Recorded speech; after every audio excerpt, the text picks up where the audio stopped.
Winter's wrath. The Quad Cities, as well as our surrounding towns, are no stranger to winter's impact in the form of cold, snow, and ice.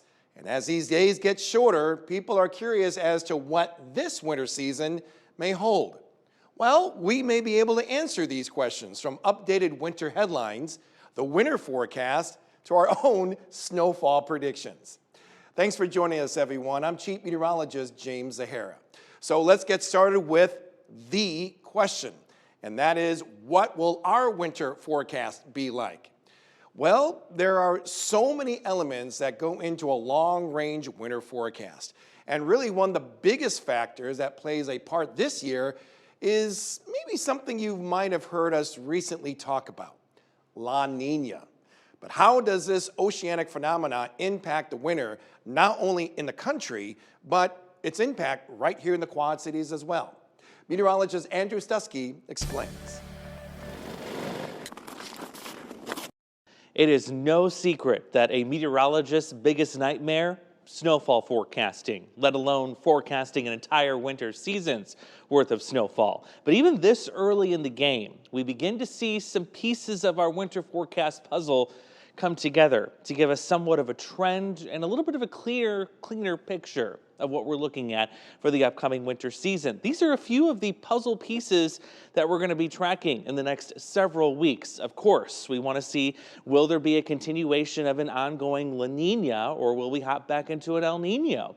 What will the polar vortex will be doing? Is it strong? Is it weak? And also, we can't forget about the ongoing drought. That also will have an impact in what we're looking at for the upcoming winter. One thing's for sure, we know La Nina is going to have its hands on the scale in terms of how it's going to impact the overall pattern across the United States for the upcoming season. A reminder of what La Nina is. This is something that occurs several hundred miles away from the Quad Cities. You got to go all the way down here to the East Central Pacific. La Nina involves much stronger trade winds here, right off the coast of South America. And what those trade winds do when they're stronger is they bring up much cooler water from lower depths of the East Pacific Ocean. That cooler sea surface temperature water actually impacts our jet stream directly here in the United States. And oftentimes what happens is that cool air associated with the cool water will actually shove the jet stream a little bit further north than it typically sits as we go into the winter season. That is not only your storm track, but also the dividing line between some mild Pacific air and some bitterly cold Arctic air. So we know La Nina for sure is going to be an impact. And how do we know that? We can actually look at the probability of seeing La Nina conditions heading into the next several months. Here we are right now. The line in blue represents the probability of seeing La Nina conditions in that region of the world. The line in gray is neutral, meaning no La Nina or no El Nino. And the red line is El Nino probability conditions. Well, notice there's a lot of blue line going on here. In fact, an 80% probability through January that La Nina conditions will be found, and that is exactly when we're expecting a La Nina to develop. Now, the other question is, how strong of a La Nina are we expecting? Well, if you take the model data and also the average of all of the weak La Nina events based on the data where we're at right now. This is the sea surface temperature in that region of the world. It's not quite at La Nina yet, but it will be heading there, as you see, as we get into the winter. All indications right now are that we will be in a weak La Nina. And you notice we're not too far below the dashed blue line. So knowing that, we can actually go back and see what were weak La Nina winters like in the Quad Cities. As you can see here, there is quite a spread, but there is also one resounding theme. The majority of those winters, the average temperature was a degree or two and sometimes several degrees colder than normal. Our total snowfall was often higher than normal or more than normal, and our rainfall was also more than normal. Now, each winter in the Quad Cities is very unique. And of course, all it takes is one storm system to either give you a lot of snow or a lot of rain, or give you a lot of warmth versus a lot of cold. But when you look at the long-term averages, this gives you a really good indicator as to where the season as a whole may end up. And there have been some big differences between each season. Check out 2008 to 2009. And also 2000 to 2001, when the Quad Cities had nearly a foot more snow compared to normal. But also check out the most recent winter here on this list, 2022-2023, where we had more than a foot less worth of snow compared to normal, yet we had more rain. But overall, when you look at the data, it certainly appears that we're in for a colder and also snowier and wetter winter ahead. When it comes to weaker La Niñas, summarizing this up here, there you see the last 9 to 12 of them were colder than normal, and the average was 2.3 degrees colder. That is certainly noticeable. If you look at the snow, the last 7 out of 12, or more than half, were snowier than normal and averaged out to bringing us about 6 inches more snow in an average weak La Niña winter season.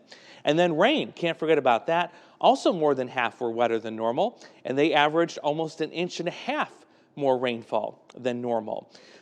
Some noteworthy weak La Niña events to keep track of. February tornadoes, 2016-2017. That winter brought the first February tornadoes on record in the Quad Cities. The following winter, we had tornadoes in December with a tornado near Keokuk and storm damage here in the Quad Cities. And then most recently, the winter of 2022 to 2023, we had tornadoes in January and ice storms in February. So another thing we know is that La Niña winters tend to bring a wide variety of weather, from ice storms to tornadoes. And lastly, what is the polar vortex doing? That is something we've been tracking for the last several months, and it's actually been showing signs of being a weaker polar vortex for the upcoming winter. Weak doesn't necessarily mean a good thing for us. When the polar vortex is weak, that means the cold air is able to move about more freely across the globe, including entering right here into the United States.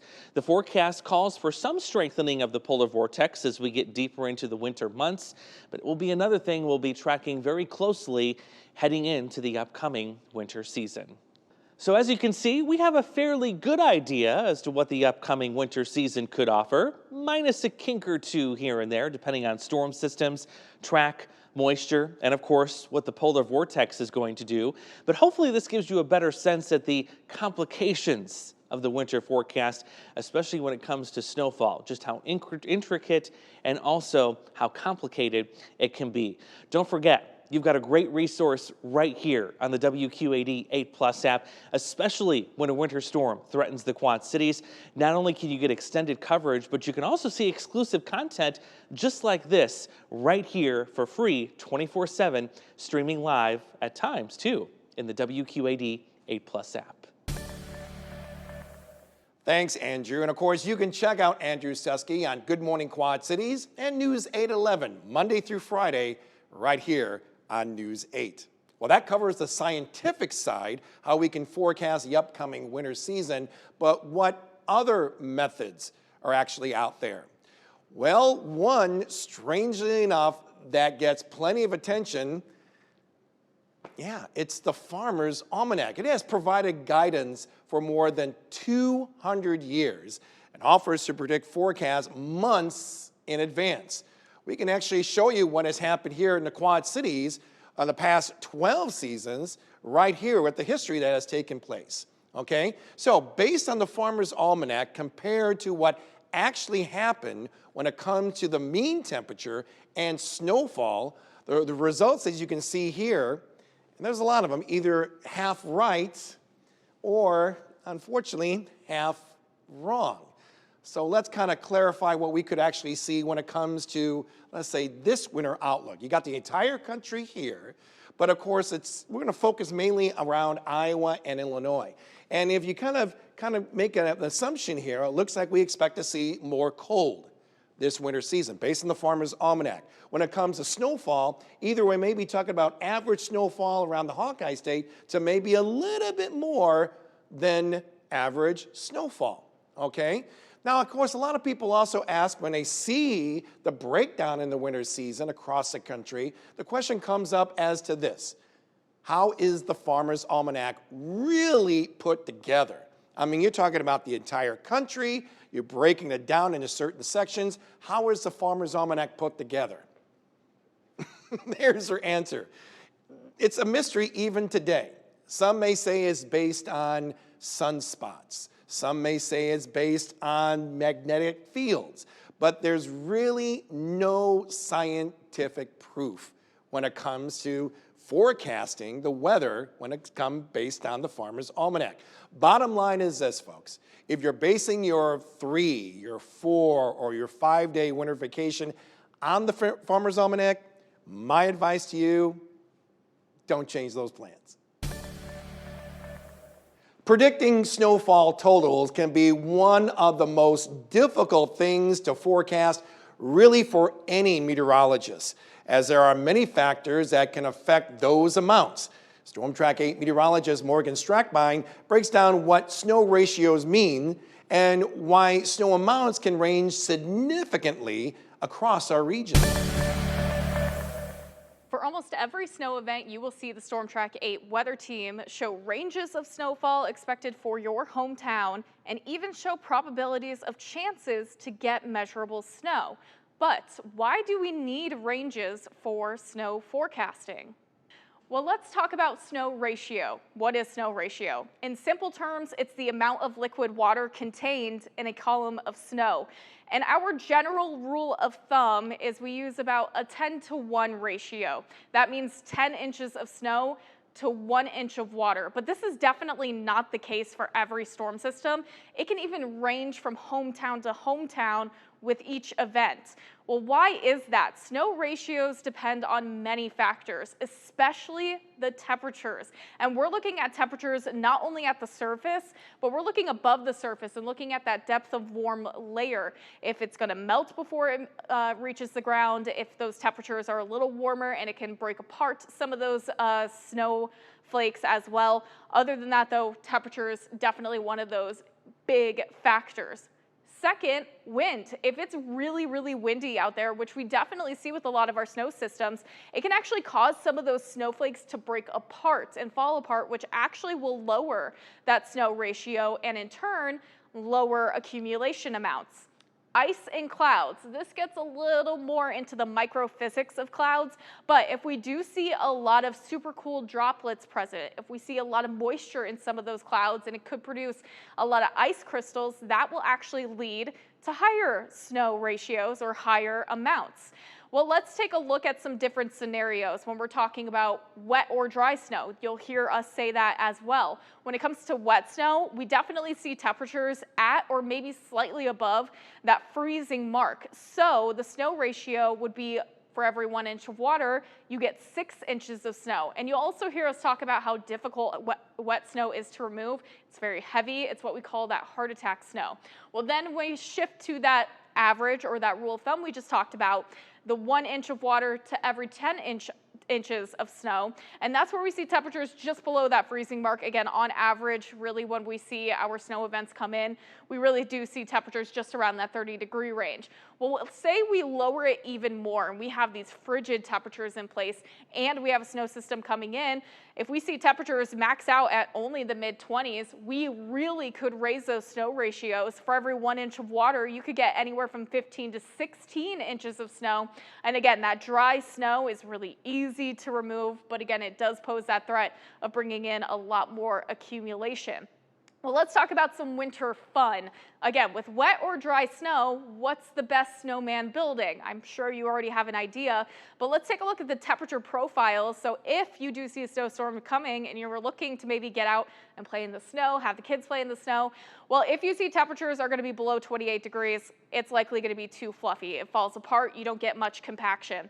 If you see temperatures are going to be just below freezing in that range of 28 to 30 degrees, it could get a little okay, depending really on what that surface temperature is doing too, that we could get maybe a little bit of compaction and maybe you could get a little snowman to build. But the perfect conditions are going to be between 30 degrees and 34 degrees. That's where you really start to get that wet snow to come into play. You get a lot more compaction. That snow is going to stick together perfectly. So that's going to be the best conditions for it. And yeah, even though these temperatures are above freezing, if you get temperatures above 34 degrees, especially at that surface, it is going to melt most likely upon contact, and it does become that slushy mess. So likely not going to be the best conditions to build a snowman. I'm Storm Track 8 meteorologist Morgan Strackbine. Thank you, Morgan. And of course, you can check out meteorologist Morgan Strackbine weekend mornings right here on News 8. Well, many of us grew up hearing the terms wind chill advisory and wind chill warnings. That's when it feels colder than the actual temperature based on the wide range of winds. Well, starting this year, folks, you won't be hearing those terms used anymore. Storm Track 8 weather anchor Peter Warner explains why. The National Weather Service is changing its cold weather headlines. It is part of the Hazard Simplification Project. With this project, the National Weather Service aims to improve general understanding by portraying the impacts of hazards and advisories to the general public. Rich Kinney, the warning coordination meteorologist at the National Weather Service Quad Cities, is the first to admit there are a lot of watch and warning terms to sort through. There is a lot of confusion between watches and warnings and advisories and so forth. We're trying to consolidate the types of information and the products that we issue, and in some cases, focus more on the plain language of what's going to happen. This winter, you will begin to see some of these changes. One you will see is the removal of wind chill warnings and advisories. We're just trying to emphasize to the public and our partners that cold is cold, no matter whether or not there is a wind chill involved. So we're focusing more on the apparent temperature or the feels like temperature. Removing the word wind chill from the headlines emphasizes that cold weather is still dangerous with or without wind. Let's look at a couple of examples. Let's say you have a cold Canadian high pressure center right over the area. The air temperature is 30 below zero, but the wind is completely calm. Well, that is still that would warrant an extreme cold warning because the temperature is minus 30. There's no wind chill in there, but it's still extremely cold and dangerous.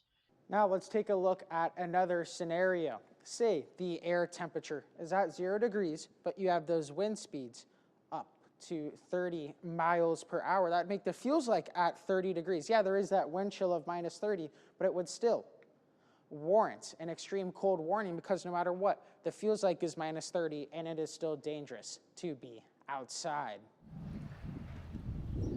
A key word Rich focused on was impact. How will the conditions impact the public? Focusing on what's going to happen in the impacts rather than getting people confused with whether it's an advisory or not. Enhance the public's understanding and their response to this information, inevitably, hopefully keeping them safe. Peter joins us right now, as well as with the rest of the team. Now, with these cold weather changes, what is the criteria, Peter, in order to meet these extreme cold watches and warnings that we expect to see this season? Yeah, what's really interesting is actually now some of our hometowns don't have the exact same criteria as the rest of us. Right. So our hometowns in the Quad Cities and many of our northern hometowns, if you see temperatures from 20 to 29 degrees, that's an extreme cold advisory. Once you hit that 30-degree mark, you're getting that extreme cold warning. Now for our hometowns down the south in Warren, Knox, Henderson, and Des Moines County, you're actually 5 degrees lower. So say your temperature's at 15 degrees down to the south, you're actually going to still see that extreme cold advisory. Now, if you get to that 25-degree level, so that 15 to 24, you're in that extreme cold advisory. Once you get to the 25, you get the extreme cold warning down to those 4 counties to the south. So it's a little bit different this year, Right. based on their climate down there that they've been experiencing in recent years. they've actually moved that temperature just 5 degrees lower. I think it's safe to say, too, with all of us here, that we're going to have to kind of remind our viewers out there, here's the criteria, Yes. and if you didn't get it this time, we'll keep reminding them how this criteria is going to be working. Yes, of course. And it does make a lot of sense, the basics behind it, too. Oh, yeah. Yeah, very much so. Morgan, let's get back to you with the snow-water ratio and such. There's usually a protocol when it comes to when we see a weather system to what all viewers want to know is how much we expect to see. But there's a protocol behind that. Yeah, so, when we're 3 to 4 days out from a system, or even 5 to 6 days out, we kind of know something could be happening pretty early. So we'll start talking about it, and you see that constantly with us. We'll start to talk about it early, but, not until we get to that 1 to 2 day window that we'll actually start putting out numbers. We might talk about some probabilities of measurable snow and all that stuff, but we won't really talk about those specific numbers or those ranges because we know that day to day, weather can change extremely fast. And with snow ratios, we know and we learned that just a couple degrees can change a couple inches of snow in your area. So we really want to nail down, how confident we are in those temperature profiles, and we want to nail down, the wind speeds during all these events. So in order for us to feel as confident as we can be to give people those numbers, it's not going to be until that 1 to 2 day window. So again, you'll hear us talk about it. We'll kind of start to follow it, but you won't hear those numbers that you really want to hear until just before that storm hits. Yeah, because there's, like you said, there's so many variables that go into it. But one of the things that we have here, folks, is we don't want to be first, we want to be accurate. Yes.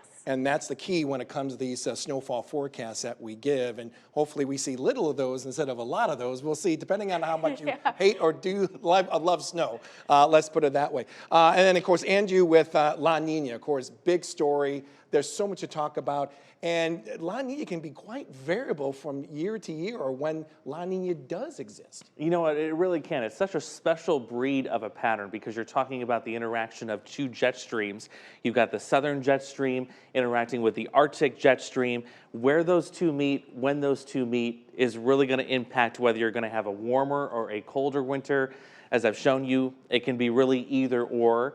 One trending in one direction. So you're dealing with not only that, but the fact that some of these jet streams pull in Pacific air and Pacific moisture. So you're complicating things even further. I mean, it's just a wild card sometimes, really. And it's kind of challenging, too, because the fact you're taking, as I always like to say, a macro scale feature into a micro scale environment like we're in here, and that makes it very, very challenging as well. But at least we see hints and areas to look for when we start seeing those weather systems come in from the north and west. Exactly, and it's that challenge that why we love being meteorologists. We love a good challenge. Oh, yeah, and speaking of maybe of a good challenge, too, how about when it comes to the fun part of this whole special, snowfall predictions for this season. And so what we're going to do, folks, is we're going to go to each of us, give our snowfall predictions, and if you like, maybe give a reason why of those snowfall predictions. How much snow are we going to be seeing going into December, January, and February, and adding it all up, and that's what we expect to see. What's going to be interesting, too, folks, is, these past few years, we haven't really seen much snow. Last year, we had 33, 34 inches of snowfall, and half of that came from one storm, okay? And that makes it wow, So it's do we see that trend again? But we'll see. So let's do that. Let's go ahead and have some fun here, kind of talk about snowfall predictions, and we're going to go with the person who is looking forward to his very first big-time accumulating snow, Peter Warner here. I wouldn't say looking forward to it. Proper term. I don't know about that one yet. It'll be exciting, but I don't know. It'll happen. It will happen, yes. And we want to get a picture of that, too. Yeah. Oh, yeah. Well, Caesar said he wants to just come out and record the whole thing. They might put a GoPro on me. We'll see how it goes. Okay, so give your, and look at, I did some homework notes. here. So I wanted to focus on averages that we've seen, but put a recency bias emphasis on it. So for the last 5 years, we've seen 120.9 inches of snowfall here. That averages out to 24.18 inches. The last 6 to 10 years, 130.4 inches in the 6 to 10 year frame. The average is 26.08. So the last 10-year average would be 25.13. So to get the recency bias. Are you getting this, folks? Yes, I should probably slow it down. I did a lot of number crunching. So the average for the last 5 years plus the average of the last 10 years, average those out, we're at 24.65. So I used that number to get a little bit more recency bias combined with the typical average we see for the winter, which is 28.2 inches. Okay, So so I your put all prediction those is numbers this. together, and I got that prediction. 27. That's actually 7.4. very good. That's a great prediction. Yeah. Yes, the average of the last 5 plus the average of the last 10 plus the historic average got the number of 25.84, then added just 1.5 Does that inches number because of La Nina. not like even scare you, even putting that prediction out? You've never experienced like It Yeah. scares me. So anything's gonna scare me for the first time. So 27 inches. that's Could a lot happen. of rainfall, but it's a little bit less than normal. But I think Yeah. I don't know. I just looked at It's a good numbers. prediction. I like data. Data's Okay, all right, very good, Peter, I like that. Okay, well, Morgan, let's go with you. What your snowfall prediction for Mine's a this lot season? less scientific because I know winter and Mother Nature is going to do anything that she wants. Like James said last year, half of our snowfall came from that one system. That one system brought in a crazy amount of moisture. I remember it was very heavy snowfall, and knowing these snow ratios and how all over the place, it's just really impressive that we got half of our year's amount in that one day. So I kind of wanted to be also the lowest end of the bet because that's what I'm hoping will happen. And I know that we just had this triple dip of La Ninas from the past couple of years. Again, with the exception of last year, we were in the El Nino, but now we're trending back to the La Nina. And 2 of those years, we didn't really have much snow. I think from that time frame of December, January, and February, we only had about 15 to 20 inches in that range of those months. So even though La Nina, we tend to see more snow, I'm going for that 25 inches, just slightly below what Peter said. But after hearing what you were saying, I was like, okay, I might be on track with Peter. I like the low Fingers are number. crossed. I We're like on the same number. wavelength. We're on the same team here. Yeah, 25 inches, okay. 25 inches flat. Very good. Andrew, I know you've been doing a lot of work on this one he's too. gone a little deeper. My gosh, yes. I have so many Excel spreadsheets going and all these calculations. So my thinking, I'm going to go a little bit higher than what you guys have said. The reason being, just looking at averages for weak La Ninas, which is what we're expecting. Right. They're usually a little bit snowier. But I'm also going to bank on our winter being slightly colder than average. And, as Morgan talked about, with your segment, snowfall ratios and things like that, that's a fluffier snow. It accumulates a lot more easily. So I'm going to go a little higher at 33.9. And I also think that's probably going to come in the back half of the winter season based on what we've seen so far. So it only takes one, real good snow event to get you that amount of snow for the season. But as I've always said, I'm terrible with snowfall predictions.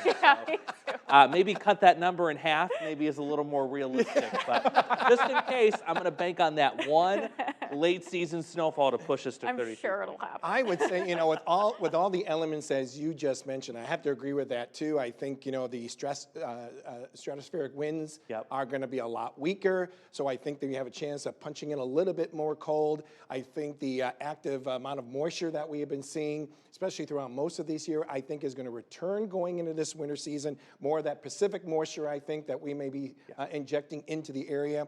So I kind of like you. I think we're going to start seeing a little bit more snow because the past few years has been low. I said, this is the year I think we finally get maybe just a wee bit higher than what you're going for. I'm going for a solid 35 inches of snow. Now, I want to ask you guys this, okay? Each of you, from one snowstorm, what's going to be the biggest snow we're going to get from that one storm? I'm not going to go for what we did last year. Last year was crazy. I think our high, so we're talking about locally quad cities. Yes. I think I'm going to go for a nice 7-inch snow. I think that's a pretty good average for our big events around here. That's just enough to get our Kias to get from Exactly. our house to here. Maybe just enough. Yeah, just enough. Good. I was about actually you, Peter? right in the same boat. Yeah. I was going to say 7 to 8 inches, 7 to just 8. about that. It's a good one. A dry snow or a wet snow? Praying for a dry snow. Okay. Yeah. It's easier to want the- remove. It's easier to remove a dry Get snow. that shovel going. Yeah. What do you think, Andrew? I'm going to go with 11 inches, just shy of a foot. Yeah. Seems to be a good average in my mind. I'm liking that number. I'll go about between 9 and 10 inches. Okay. 9 to 10 inches. I think my dogs will love it. They'll be camouflaged. I got 2 white Samoyeds. All you can see is their little dark noses, and that's all you get. But I think that will be just right for them for one good snow to play in, and that would be something I'm looking forward to as well. Of course, I would not dare to go in there with them when they play, that's for sure. But it's like the beach to them. So about 9 to 10 inches from one good snow is what we're looking for. I'm going to be very competitive this season against you guys and keeping tabs And on we're all going to be like, checking into each You're other. like, okay, who's going to be right? Because we're going to be talking about this come March 1st. Oh, yeah, all the way with that. That is for sure. Well, thanks, guys. Appreciate it. Appreciate the stories that you did, and hope everyone out there enjoyed our winter weather impact special. We had a real fun time kind of putting this together. And, of course, keep in mind, folks, that there are so many questions when it comes to this winter season, and I know you'd love to get some answers. Just real quick, keep in mind, we do have the Ask Andrew special that always comes out. I like to call this special because no one else has this in the Quad Cities. For anyone who's not familiar with Ask Andrew, tell us a little bit about that. Yeah, it is an exclusive to what you're watching right now, the WQAD 8 Plus app. Every Wednesday morning at 9 o'clock sharp, come on in for a live conversation, and it's a chance to ask any weather-related question you want. We always say, don't make it weird. Is it a question you would ask your grandparents? That's right. Make sure it's weather-related only. And yeah, we'll answer it live right there on the spot. And usually, a pair of you will join me every week, too. So come on in. It's a great conversation, and it's a great way to interact with us here. It's the most active site there is right now. That's right. Yeah. So popular, I tell you. Thank you, everyone, for joining us. We hope we have been able to enlighten you, inform you on how the upcoming winter season can impact you and your family. On behalf of everyone right here on News 8, thank you so much for joining us.